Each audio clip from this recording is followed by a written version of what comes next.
মোৰ মানে কাহ আৰু জ্বৰ হৈ আছিলে জানুৱাৰীৰ পৰা কন্টিনিউ যিটো কাহ আপোনাৰ জানুৱাৰীৰ পৰা মাৰ্চলৈকে আছে মাৰ্চৰ লাষ্টলৈকে সেইটো আপোনাৰ 3 দিনত ভাল হৈ গ'ল ষ্টেটমেন্ট মাতি মই দৰবো খোৱা বন্ধ কৰিছিলো আপোনাক যে ফোন কৰিছিলো আপোনাৰ মাতটোৱে নোলায় কৈছো কি হ'ল আপোনাৰ আৰু এটা মিৰেকল হৈছে মোৰ ভাইটি মানে খুব দুখেৰে কৈছা আৰু মানে জীয়াই আছো আৰু এনেকে ক'লে মোৰ ইমান দুখ লাগে এনেকুৱা আচৰিত মেজিক হৈ গ'ল মই বিয়াৰ পিছতে সি এটা ধুনীয়া হাঁহি মাৰিছে সকলোকে নমস্কাৰ মই ৰনিতা আজি নগাঁৱলৈ আহিছিলো আৰু মোৰ লগত আছে এয়া ৰাণু বৰা পূৰ্বেও আপোনালোকে ভিডিঅ'ত দেখিছে এবছৰ হ'ল ৰাণু বৰাই এক্সেছ বাৰ শিকা বহুত পৰিৱৰ্তন আহিছে তেওঁৰ জীৱনলৈ এই এটা বছৰত কিন্তু শেহতীয়াকৈ তেওঁৰ এটা মিৰেকল হৈছে মিৰেকল কি হৈছে তেওঁ মুখেৰে জানো প্ৰথমতেতো বহুত ধন্যবাদ যে আপুনি মোক চুজ কৰিলে বাৰ শিকিবৰ কাৰণে মোক মেণ্টৰ হিচাপে চুজ কৰিলে থেংক ইউ আৰু শিকালো মইতো বাৰ শিকালো কিন্তু তেওঁৰে মোৰে এটা মানে একদম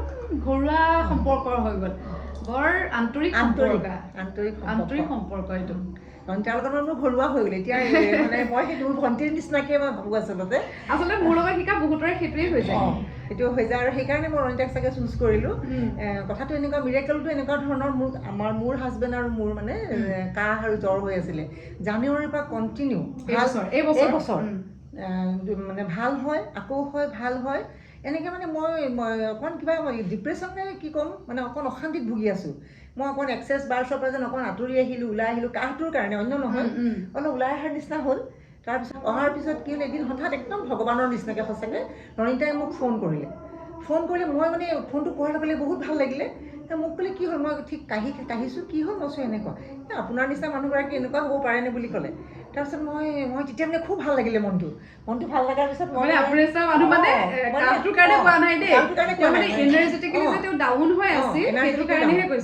এনাৰ্জিকেলি ডাউন হৈ আছিলোঁ সেইটো কাৰণে কৈছে কিয় এনেকুৱা হ'ল আপোনাৰতো হ'ব নালাগে তাৰপিছত মোক ক'লে আপুনি এনেকুৱা কৰক মানে কেনেকুৱা ধৰণৰ মই ষ্টেটমেণ্ট গাবলৈ ক'লে তাৰপিছত কুৱেশ্যন সুধিবলৈ ক'লে ইউনিভাৰ্চক কুৱেশ্যন কৰিব লাগে কুৱেশ্যনটোতো আমাৰ এইটো নিজা বাৰু এইটো এক্সেছ বাৰ শিকিলেহে গম পোৱা যায় কুৱেশ্যন কৰিলোঁ তাৰপিছতে ষ্টেটমেণ্ট গালোঁ বহুত ষ্টেটমেণ্ট আছে গালোঁ তেনেকৈ গাই মই সঁচা 3 দিন 4 দিনৰ পিছতে মোৰ কাহটো ভগৱানৰ কৃপাত ইউনিভাৰ্চৰ কৃপাত মোৰ নাই সঁচাকৈ মানে যিটো কাহ আপোনাৰ জানুৱাৰীৰ পৰা মাৰ্চলৈকে আছে মাৰ্চৰ লাষ্টলৈকে সেইটো আপোনাৰ 3 দিনত ভাল হৈ গ'ল ষ্টেটমেণ্ট মাতি Wow, how does it get better than this? Even better than this. ইমান ভাল লাগিল শুনি কাহটো কমিল বুলি জানো কিন্তু এই 3 দিনত যে ভাল হ'ল 4 দিনৰ পৰা মোৰ ভাল কাহেই নাই মই দৰবো খোৱা বন্ধ কৰিছিলো আচৰিত মই আপোনাক যে ফোন কৰিছিলো আপোনাৰ মাতটোৱে নোলায় কৈছো কি হ'ল আপোনাৰ বাইদেউ কি হ'ল আপোনাৰ তাৰপিছত কৈছে নকবা মই কথাই ক'ব নোৱাৰো মই এনেকুৱা নিচিনা সেইগৰাকী মানুহক আজি মই এনেকৈ লগ পাইছো এটা কাহ নাই মই নিজে মানে গা বেয়া বুলি ক'লে মই বহুত বেয়া পাওঁ এনেও মই মানে কি হয় গা চা বেয়া চা কৈ থাকিবলৈ ভাল নালাগে সেইকাৰণে নকওঁ কাকো আৰু এটা মিৰেকল হৈছে মোৰ এটাই ভাইটি মানে বহুত দিনৰ পৰা তাৰ ফবিয়াছ তাৰ এংজাইটি ডিপ্ৰেশ্যন মানে ভয় এনেকুৱা মানে খাব নোৱাৰে এনেকুৱা ধৰণৰ এটা চলি আছে তাৰ এংজাইটি বহুত ঘৰুৱা কিবা কথাৰ কাৰণে হৈ আছে এনেকৈ আছে চলি আছে ডক্টৰৰ পৰামৰ্শও লৈছে কাউন্সিলিং কৰিছে তাৰপিছত মই ঠিক মানে যামকৈ যাব পৰা নাই মই তাক কৈছোঁ মাজতে এদিন মই বাৰ ৰান কৰোঁ আগতে কৰিছোঁ সিও মানে তেনেকুৱা এংজাইটি হোৱাৰ কাৰণে সি আগবাঢ়ি অহা নাই তাৰপিছত মাজতে আজি 8 দিনমানৰ আগতে মই ঘৰলৈ গ'লোঁ মোক মানে খুব দুখেৰে কৈছা আৰু মানে জীয়াই আছোঁ আৰু এনেকৈ ক'লে মোৰ ইমান দুখ লাগিছে কিন্তু সেইদিনা মই ৰেডি হৈ গৈছোঁ মোৰ কাহ ভাল হ'ল মই ভাবিছোঁ আজি মই বাৰ ৰান তাৰপিছত মই গ'লোঁ গৈ মানে মই তাক বাৰ্ছ দিলোঁ মানে এনেকুৱা আচৰিত মেজিক হৈ গ'ল মই দিয়াৰ পিছতে সি এটা ধুনীয়া হাঁহি মাৰি তাৰপিছত উঠি আহিছে দেই তাৰ ঘৰৰ কাম কৰি আছিলে ঘৰৰ মিস্ত্ৰীৰ লগত ৰাতি 1:30লৈকে কাম কৰিছে তাৰপিছত মই ক'লোঁ তই কাম কৰিবি তই কণ্টিনিউ তালৈ যাবি আমাৰ ঘৰলৈ নাই একদম শুই থাকে আৰু খাবলৈ মানে কি এনেকুৱা তাৰ এংজাইটি মানে এই ক'লা বস্তু এটা যে যায় কালজিৰা টাইপত সেই বস্তুটো যে ভাবে মানে এইটো পেটলৈ গুচি গ'ল ন মোৰ কি হ'ব এতিয়া আৰু ভয় মানে এনেকুৱা হৈছে যে সি মানে তাৰ বাচ্ছা ল'ৰাটো মানে ডাঙৰ আৰু 9 বছৰমান হৈছে আৰু মিছেছৰ মাজত হৈ য'ত সি অকলে শুইছিলে তেনেকুৱা ভয় আৰু সি বগাত মানে ক'লা বস্তু কৰাটো নাখায় তাৰপিছত পৰহি লাষ্ট তাক 5টা মই কণ্টিনিউ 5টা চলি আছে পৰহি 5 নম্বৰ তাৰপিছত আমাৰ ঘৰলৈ ইয়ালৈ আহিলে অহাৰ পিছত বাৰ্চ দিয়াৰ পিছত তাক ভাত খাবলৈ দিয়া হ'ল দেই, মাছ ফ্ৰাই, আলু ভাজি, আচাৰ এনেকুৱা। তাৰপিছতে আলু ভাজিটো বৰ খাব পৰা নাই, কিন্তু বাকী ভাতকেইটা সি ভালকৈ খাইছে। খাই পেলাই কৈছে যে মোৰ বৰ মেজিক দেই সেনেকৈ বুলি কৈছে। আৰু মানে আমি গম নোপোৱাকৈ মানে কেনেকুৱা এটা মানসিক শাৰীৰিক কষ্টত থাকো, আৰু যেতিয়া কোনোবাই হেল্প কৰে, আমাক সহায় কৰে তাৰ পৰা ওলাই আহিবলৈ, সঁচাকে মেজিকেই হ'ব তেতিয়া। সঁচাকে মানে কৈছে মই ভাবা নাছিলো দেই, মোৰ মানে এনেকুৱা সি একচুৱেলি ভাবিব পৰা নাছিলে, কিন্তু এতিয়া যে কিবা এটা আছে মানে কৈছে যে কিবা এটা আছে, এইটো বুজি পাইছে। সেইটোৱে ভাল লাগে বাৰ্চৰ, সেইটো মানে বহুত ভাল লগা কথা।